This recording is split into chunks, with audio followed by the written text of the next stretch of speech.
Hi, my name is Dan Wood. I am the Director of Author Relations at Draft Digital. I am here today to speak to you about how to use your distributor to help you market your book. Thank you for attending my session. I'm really glad to be here at the Fringe event. First of all, a little bit about Draft Digital. We are a distributor. We currently distribute about 80,000 different ebooks. We work with about 22,000 different authors. So we see a lot of different patterns. We see a lot of data on what is selling and what's not. We work with authors to help merchandise their books. So up front, when I mentioned using your distributor to help you market your book, what we do isn't necessarily, we're not going to do all of the social media part for you. We're not going to place ads for you. But what a distributor can do that's very powerful is they can nominate your book for promotions. And so that is what I've really focused on doing over the last couple of years at Draft Digital. Because these different sales channels have places where they can highlight your books and help their readers to see your books. And so what we're going to be talking about today is how to maximize your chances of being selected for one of these promotions and to help you know what to ask for. So, to start off with, the three-step process that I kind of came up with and we call the trifecta is this. And bear in mind, this is not a 1, 2, 3, now you're done, now you're super successful. This is an ongoing iterative process. So you are going to want to do these steps over and over and just keep getting better at them. So the first step is knowing the stores. A lot of times, a lot of the authors I speak to were early adopters into the ebook market, and so they only really are familiar with Amazon. And Amazon does sell most of the books in the US, and in the UK for that matter, but it's really good to know what's going on at all the different stores, all the different storefronts. That's a little bit better, because there's a lot of opportunity, especially in international markets, and the other storefronts are growing over time. The second step after knowing the stores is get the packaging right. So the packaging is going to be the main thing that helps sell your book. As an author, you spent all this time writing a fantastic book. You've got it ready. Now you want to give it the best possible chance to be found by your readers. So the packaging is going to include things like the cover, your description, your categories you choose, is it a series, all the different stuff that we consider metadata. And so metadata is something that just helps readers find your book. It helps merchandisers know what to do with your book. So the packaging is going to be super important. So the third step is going to be building your platform. So what I mean by your platform is generally, it's going to be a mix of like your social media. So being on some form of social media, and then like your methods of staying in contact with your readers. Because that's going to be your platform. It's going to be very, very important because all those things are going to help you have the best possible chances of getting a merchandiser interested in your work. So let's go ahead and start talking about the different storefronts. We do not distribute to Amazon, so I am by no means an expert on how to get things merchandised on Amazon. From what I can tell from talking to lots of authors at conferences, though, you want to make sure you're categorizing your book right. You want it to be in appropriate categories, but you want to get into as specific of a niche category as possible. So, like if you are writing a book, a military sci-fi book, you want to make sure you get into that category and not just being in sci-fi, because you're going to have a much better chance of making it onto the bestseller list for that smaller group. You don't want to game that. You want to make sure you are in the right categories for your readers, but you do want to get as specific as possible.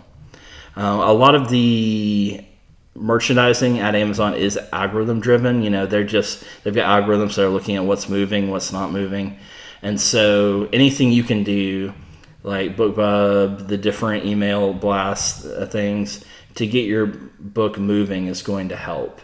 We're going to talk a little bit later about your email list as part of your platform, but make sure you're capturing emails and letting your readers know exactly when you've got a new book, because the more momentum you can get behind your book, the more likely Amazon is to feature it in some way, shape, or another. And if you get to those higher level of sales, then you're much more likely to get like a Amazon rep, for instance, and have someone you can talk to about different promotional chances. One thing I do recommend with Amazon is to make sure 100% be on CreateSpace. The only real extra cost to you is spending a little bit more money to get a cover for print, since it takes a wraparound cover. But it has advantages in that readers are going to see that print copy. Some readers just want to buy print, and so that's going to be an option for those readers. But it's also going to show them that more expensive cost of a print copy, because you have to pay for the actual materials of printing it. And so it's when your other customers see that print cost versus the digital cost, it looks like a much better price. So it's a little side tip. I encourage you to be on CreateSpace. They don't have any cost to you. The cost comes out of the print-on-demand book itself, and so it's a good deal to be in that program. After Amazon, Apple iBooks is the second largest ebook retailer in the world, and that makes a lot of sense when you consider they have put iBooks onto all of the Apple devices, and Apple devices, of course, sell super well. You've got iPhones everywhere, iPads, the Mac Air, all the different computers. They have iBooks on them now by default, and so they have been growing tremendously. Of particular interest to indie authors is they have over 1 billion readers exposed to their devices, and there's been a growth in people who are reading on mobile devices, and so iPhones are super easy to read on, especially with the newer ones that they have. They're a little bit bigger, and more people are doing that. And so some important things to know about iBooks is that they are very agnostic about the source of a book. So they don't give any particular favoritism towards books from Penguin Random House versus indie authors. They have been very supportive of indie authors for a long time now. And so there are a lot of opportunities to be featured in promotions at Apple because they have taken that view of things. And so they have areas like free first in series. Most of their genre fiction pages are going to have an area where they highlight free first in series books. So that's a very powerful place to be. One of the reasons I encourage you to have a free first in series available. They run special promotions just about every month, and those special promotions are going to be centered around a theme and a price generally. So it might be like 50 sci-fi books, 99 cents and under. It might be new adult romance. It might be summer beach reads, and look for books that have beaches or water on the covers. So what we do at Draft Digital is every week we are nominating for some of the ongoing promotional areas they have, and then we're also whenever they send us the details about their most recent special promotion, we are looking for books that fit or match that. They've done stuff that is like bundles under a certain amount. So you want to make sure to have a wide variety of, I'll say, product in your catalog. So have a bundle available just in case there's a bundle promotion going on. Have that free first in series available. Have some books that are a little bit more expensive. All those things can help you be more likely to fit into a particular promotion. Apple's very, very big on pre-order numbers, and so I highly encourage you to think about incorporating pre-orders into your whole strategy. At Drafted Digital, we can do no manuscript pre-orders at Apple, Barnes & Noble, Kobo, and Tolino. The retailers look at those numbers and will frequently promote something because of those numbers. If they know that they have a pre-order that's coming out that's got a lot of buys already in a particular week, they will frequently feature that somewhere. It might be in a coming soon area. At Apple, they have these large cards they put at the top of the individual genre landing pages. So you might get a nice looking little card that shows your book cover and says releasing this week or brand new. So those are very powerful spots to get featured, especially like on the mobile platforms. Barnes & Noble is going to be generally considered the third largest retailer, and they're still very, very strong in the U.S. We have seen overall their digital sales have been declining if you follow like their reports that come out, their quarterly reports. But at Drafted Digital, we've seen our sales have been pretty steady. I think part of that is the return of a lot of traditional publishers raised their prices after they got the agency agreements worked out with Amazon. And so I think a lot more indie works are starting to sell at Barnes & Noble. We have seen them become much more open to merchandising with indie books over the last year or so. And so that's been very, very exciting. They have different areas, like the Nook Free Fridays have always been very, very powerful.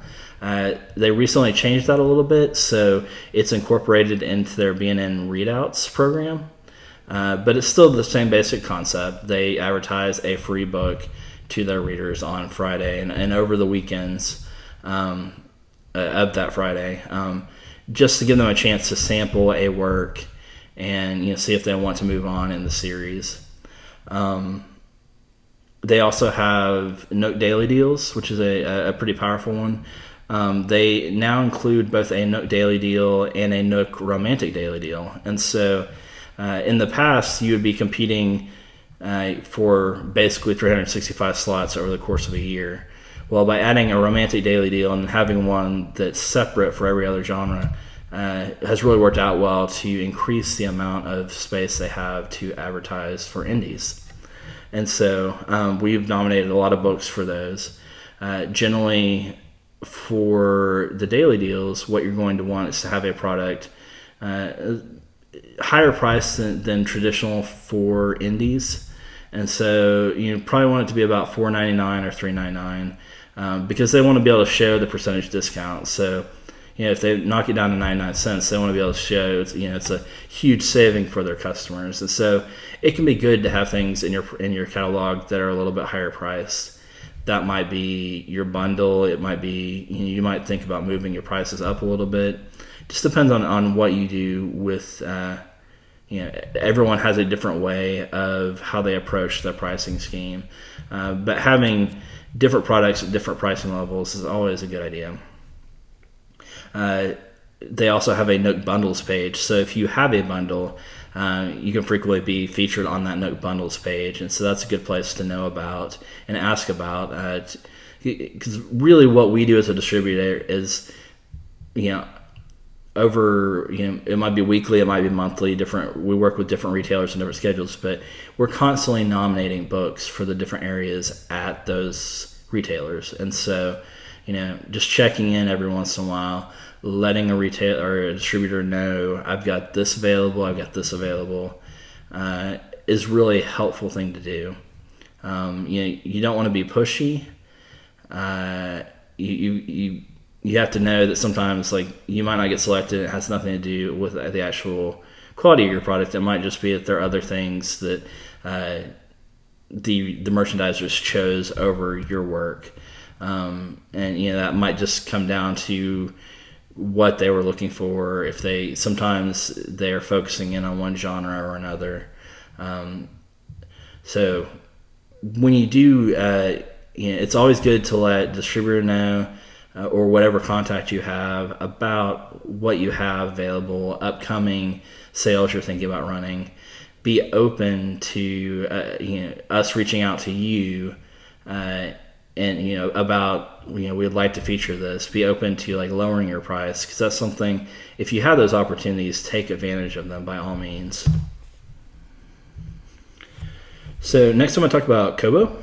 And so they are going to be generally thought of as the fourth largest e-retailer. They are very big in Canada. They're a Canadian-based company. They have e-readers that are called the Kobo device.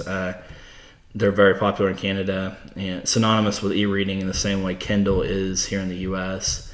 Kobo is really interesting because they realized early on that there's a lot of opportunity in international markets, and so both through Kobo branded stores and partnerships they have made with different retailers that were already in certain countries, they now get you into about 190 different countries and territories. So that's really exciting. A lot of opportunities there for international, other languages besides English. Kobo has continued to grow. They were acquired a couple years ago by Rakuten, which is a Japanese company. But Rakuten has continued to acquire other really interesting companies in the digital space, and especially around books. And so they own Overdrive now, and it'll be really interesting to see the synergy between those companies. The things to know about Kobo is Canada's going to be the strongest place for their sales. They do pretty well in Australia as well. And then, rest of the world has continued to grow more and more for them. And so that's very, very exciting. They offer a wide variety of different promotions for indie authors. Some of the ones I kind of want to call out are we nominate stuff for Buy More, Save More, which is something they've been doing a lot of over the last year roughly. And it's kind of the idea of, because Amazon has these rules about having the lowest price, and it can be difficult for you to do merchandising at another store because you can't offer a lower price. Well, Kobo is approaching it so that during a Buy More, Save More weekend or an event, a reader can buy 2 books and get 1 free. And then they kind of divide the cost of that over the 3 books. And so you might make a little bit less per copy of your book that you sell, but you're in that promotion, so you're getting featured. You're being featured in an email blast. It's a good deal for their readership, and it's not causing you to have to lower your price on Amazon. So the Buy More, Save More stuff, if you're interested in doing that, let your distributor know. We frequently reach out to people about it that we think have books that the merchandisers there would be interested in. Kobo also occasionally runs like 30% off coupons, and it kind of a lot of times we'll work in that same way, where you agree to take the 30% out of your cut as an author, but it gives you more visibility. It doesn't affect your pricing anywhere else, and so it works out very well. Kobo also has a page where they feature free titles, and that's really good to get on, especially if you're part of a series. It's not just for series, but that can help readers become aware and familiar with you as an author. I will talk more about series later because I do highly encourage them. Google Play is kind of right below Kobo as far as their outreach. I'm sure most of you are familiar with Google Play. They've been very inconsistent in their approach to the book market, and in fact they're closed right now to new indie authors signing up directly with them.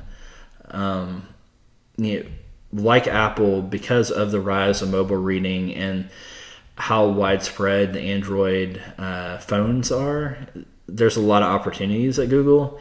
They just have not necessarily built out the infrastructure to do that yet. And so we don't get a Google Play right now because of their discounting, which they do random discounting, which can cause you nightmares with Amazon. It is a good platform. Like if you have an account at Google Play before they stopped accepting new accounts, I encourage you to be there. But you just have to watch it closely because of the discounting. As far as I know, I haven't seen a lot of merchandising outreach that they do, but a lot of it's going to be driven by algorithms. Make sure you've got your metadata right, and hope and pray that their algorithm kind of favors you at some point or another. We also distribute to a couple of subscription services. And I want to talk about subscription services because they're also an interesting area for indie authors.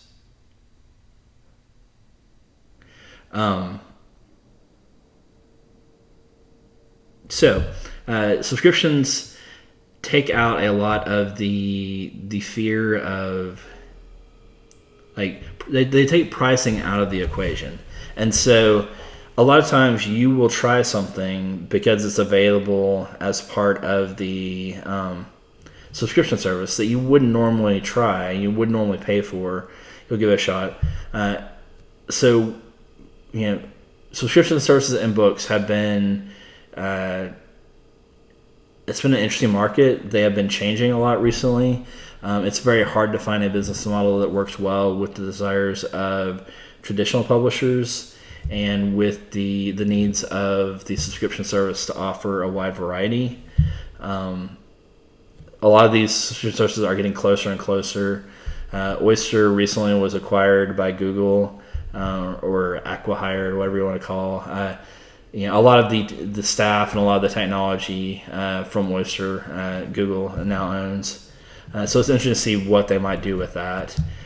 Scrib's made a number of changes to their subscription service over the last year, but they've kind of redone it to where it has a good chance of continuing to be a good deal for their readers, for their business partners, with being like the indie authors and traditional publishers who hold the rights to the books, and then to their shareholders where they're still making some profit. And so I encourage you to be on the subscription services.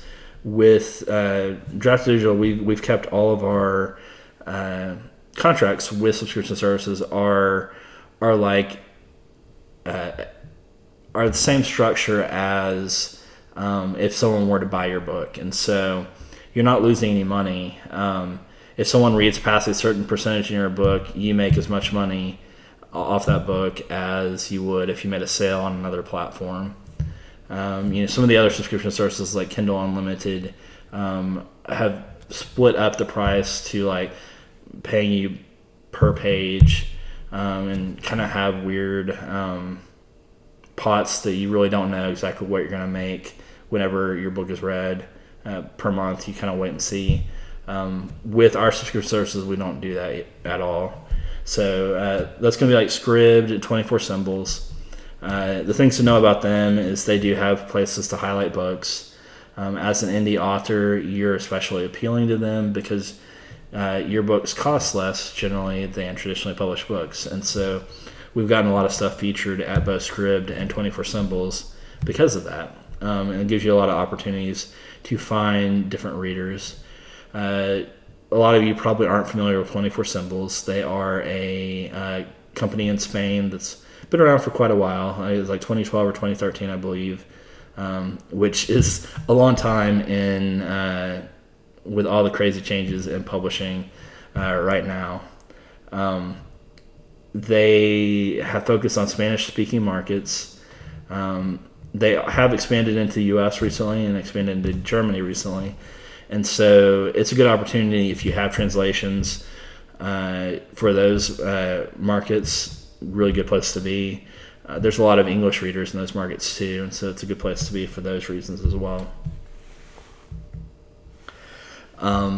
We also go to Tolino, and we're constantly looking for international stores that are showing promise. Tolino is a conglomerate of a bunch of German retailers that have been there in the traditional book publishing markets. So like Barnes & Noble and Borders was in the U.S., they have readers.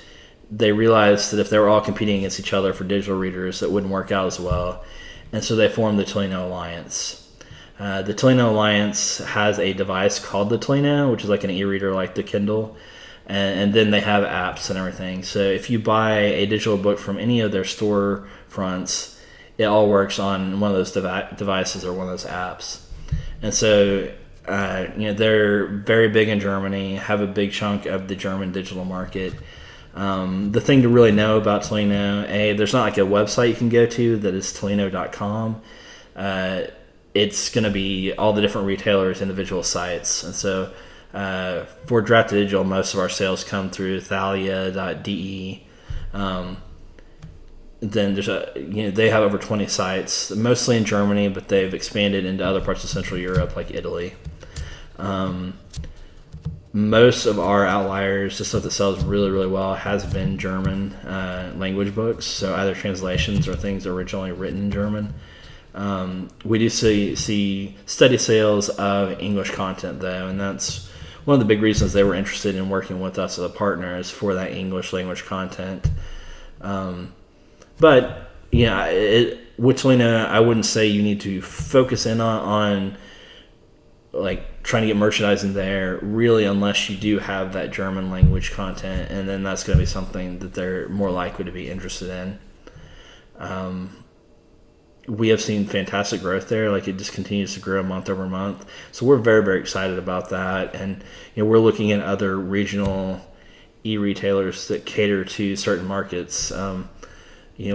We cover most of the major international players now, and so now we want to help get your books into many places as possible, and that's just super exciting. With the way in which indie authors control all of their world rights, you can really distribute your book everywhere, because you don't know exactly where your book is going to be found, where someone really loves your book at any given time. And so now you have that option to release it everywhere at once, and that's super powerful.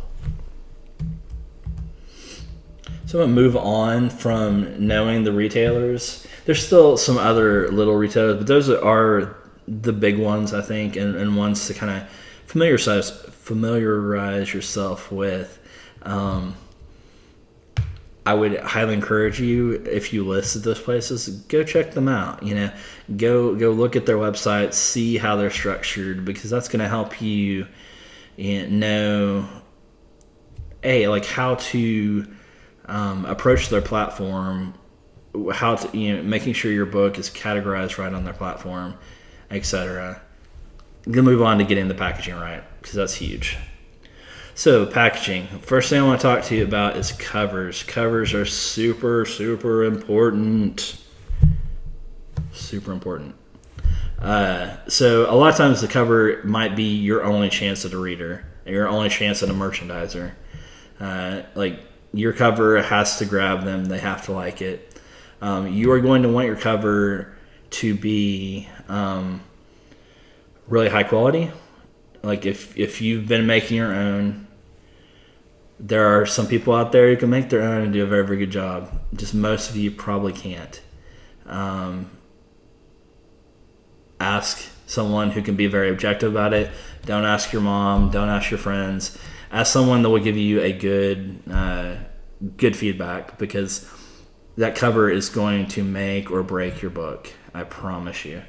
You want your cover to be genre appropriate. So you want to make sure that a cover you have, if you're selling sci-fi and it's space to space, you want to have a rocket ship on there 9 times out of 10. Like, you want it to tell the reader what the book is about, tell them what to expect, grab their attention.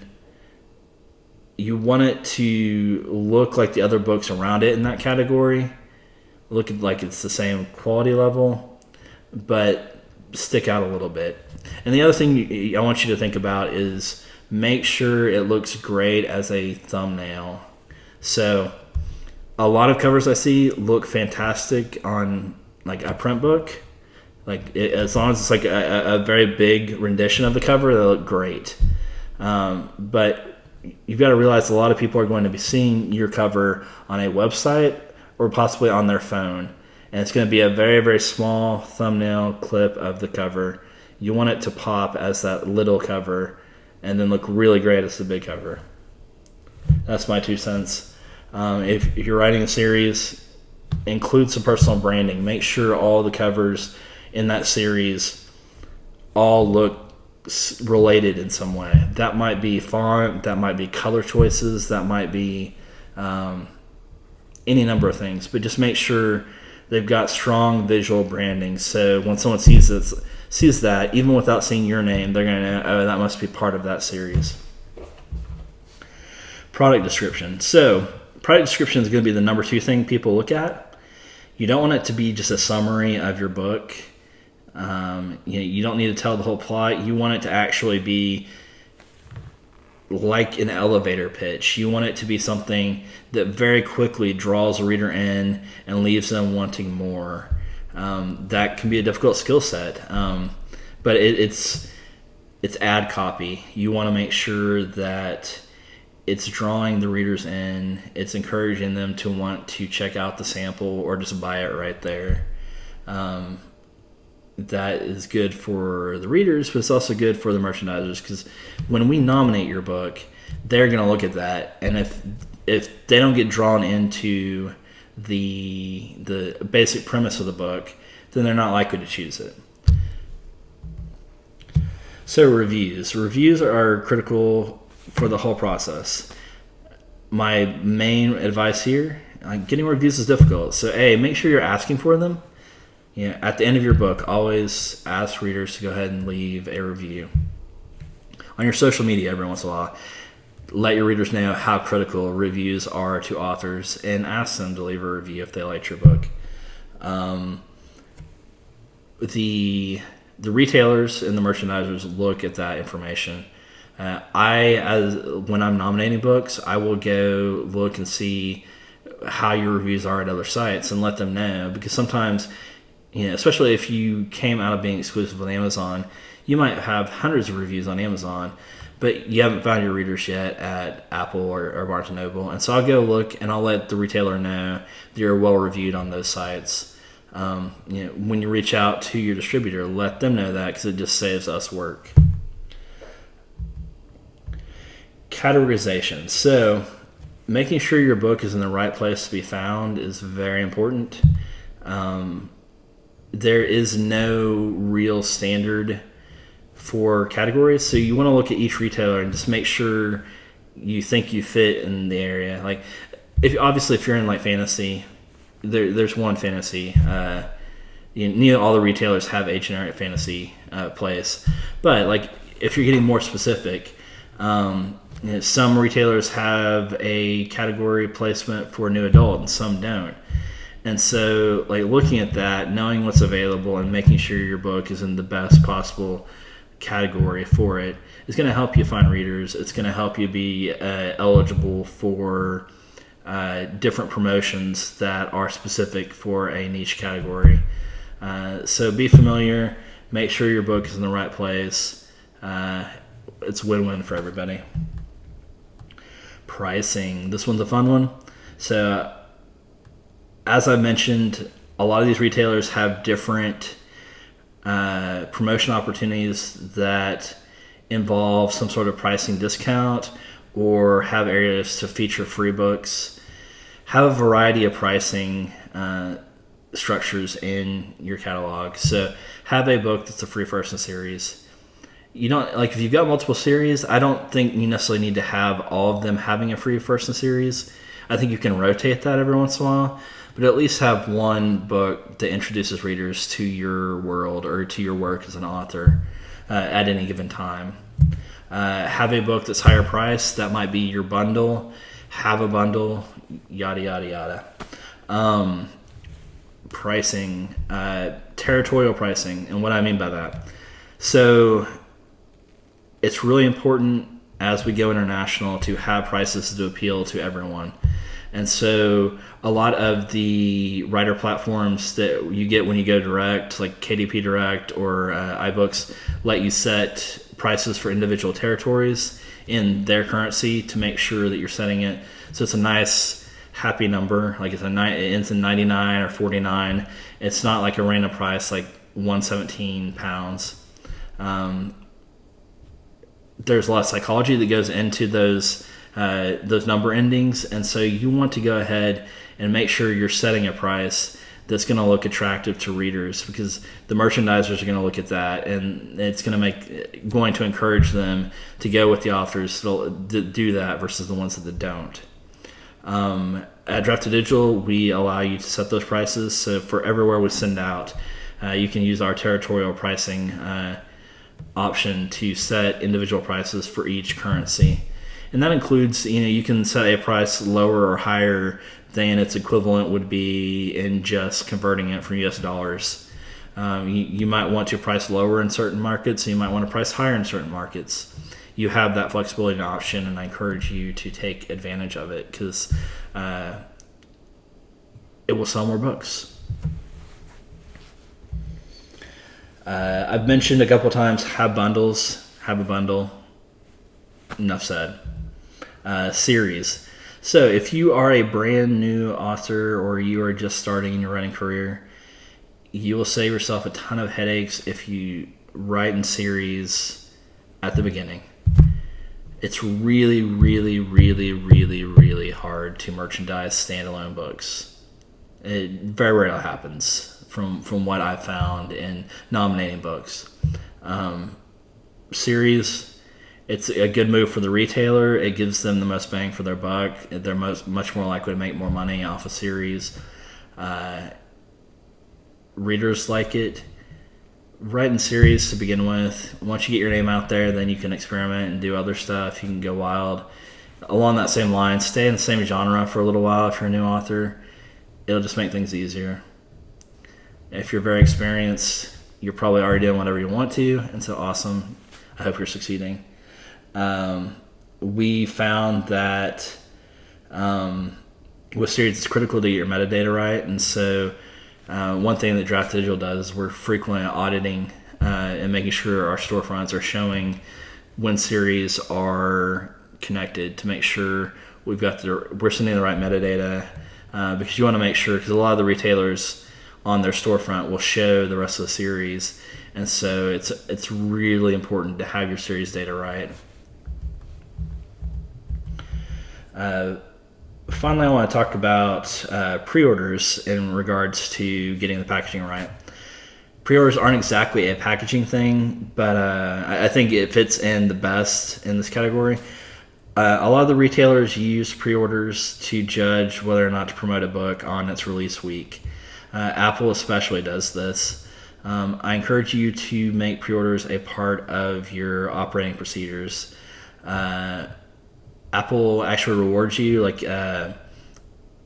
for Apple, you can rank as a pre-order, and then on the day of release, you also rank as though all the sales were made just on that first day. So that can help push you up to the top of the charts in your category, if not in the top 100 for Apple overall. So I highly encourage you to do it there. Apple also offers things like exclusive pre-orders, in which you can get extra placement and merchandising for being exclusive with them during a period of the pre-order.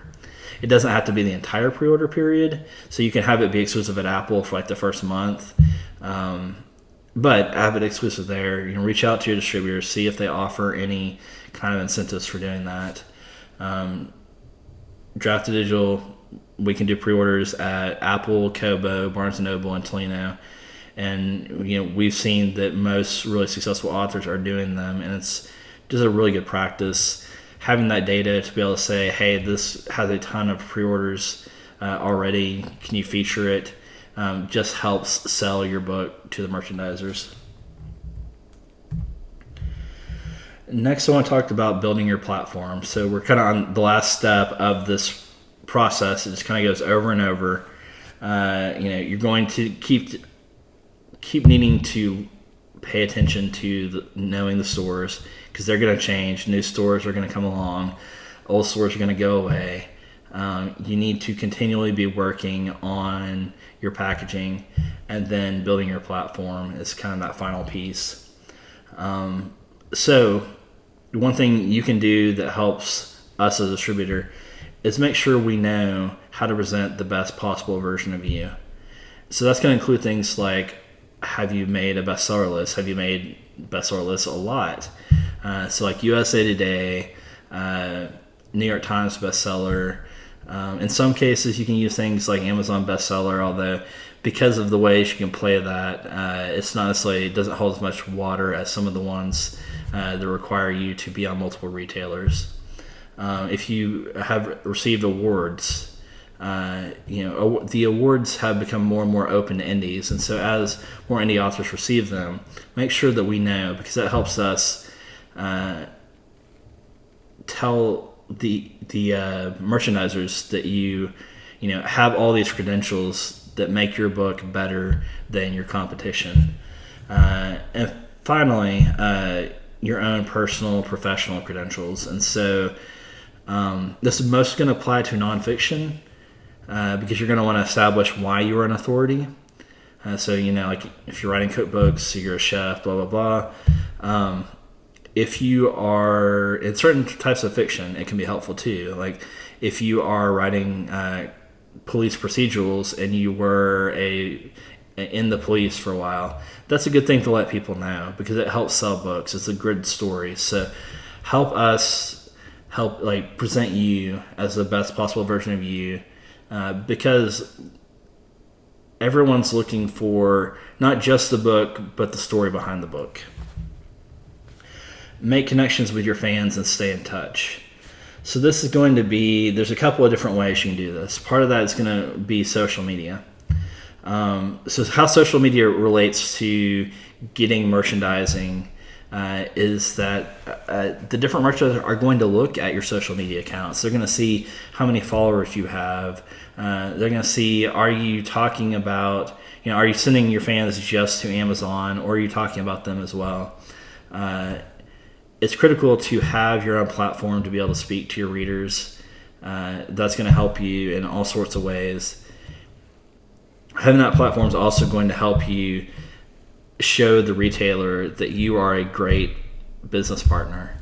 And so you can be thankful when they do feature you and talk about the feature. You can help drive readers to their platform, and that's just going to encourage them more and more to work with you as an author. Along the social media lines, I always encourage authors to find, look for the platform that your readers are most likely to be on.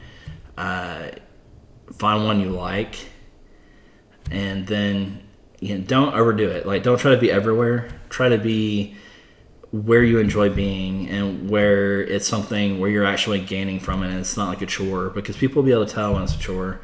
And it might be for some people that social media is not right for them, but it can be really good just to be available to your readers.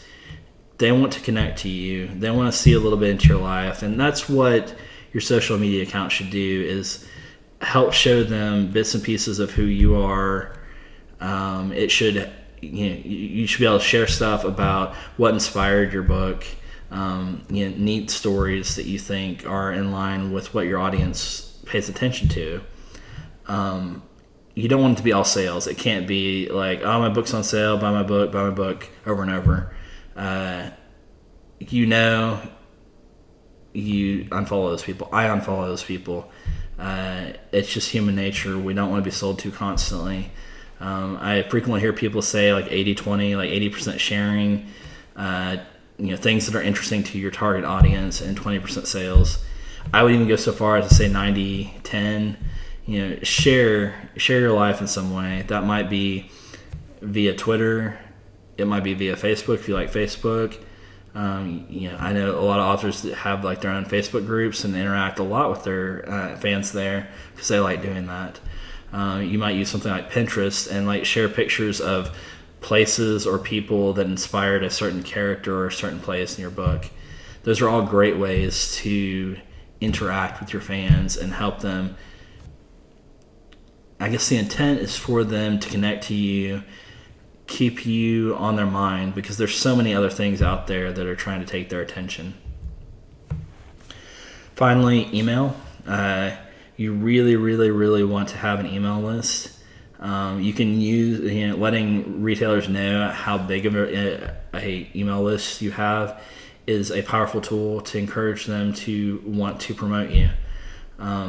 Email lists give you a lot of different possibilities. You control your fans so that if something changes in the future, if a retailer goes out of business, you can still get in contact with those readers and let them know where to find your works. You can use your email list to help you with ad campaigns. Like you can use Facebook and use your email list to help you generate other possible leads. There's so many things you can do with the email list. But most importantly, in regards to this conversation, is let distributors know, hey, I've got this big of an email list. If my book is promoted, I will send this out to my newsletter, blah, blah, blah. I'm saying blah, blah, blah a lot, aren't I? Well, so retailers like that, merchandisers like it, when?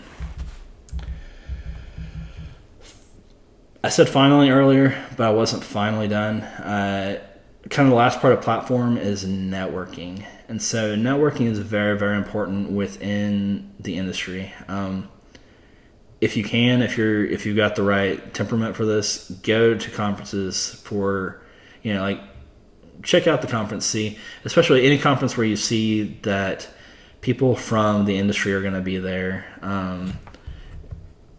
Anywhere that merchandisers are going to be there from the different bookstores, be there and try to meet them. It's very important. The publishing industry, from what I've seen, is very much still a relationship industry. You want to make sure you understand the needs of your different partners and let them know ways in which you can help them, and in doing so, helping yourself. I go to a lot of conferences. Part of that is to meet with all of our different sales partners. Some of that is to meet with all of you authors, and so reach out, meet those people. You might feel a little bit socially awkward about it. There's a wide variety of authors. Some of you are introverts, some of you are extroverts. Try to get outside of your comfort zone and meet people. Get to know them personally. Those relationships will help you in the future and help. The random times when I get, when a retailer approaches me with a promotion that is kind of weirdly specific, if I have a story in the back of my mind, like, I met this one person at this one conference who writes cozy mysteries featuring dogs. Like, I will immediately think of your book for that type of promotion, and so having a personal connection to people is great. You want to treat those people well. In all of your interactions with different people, be polite, be professional. Don't be pushy. Realize that sometimes your book doesn't get selected for a promotion. It has nothing to do with your book's quality or anything else. It's just that they were more focused on one particular genre or type of a book at that particular time.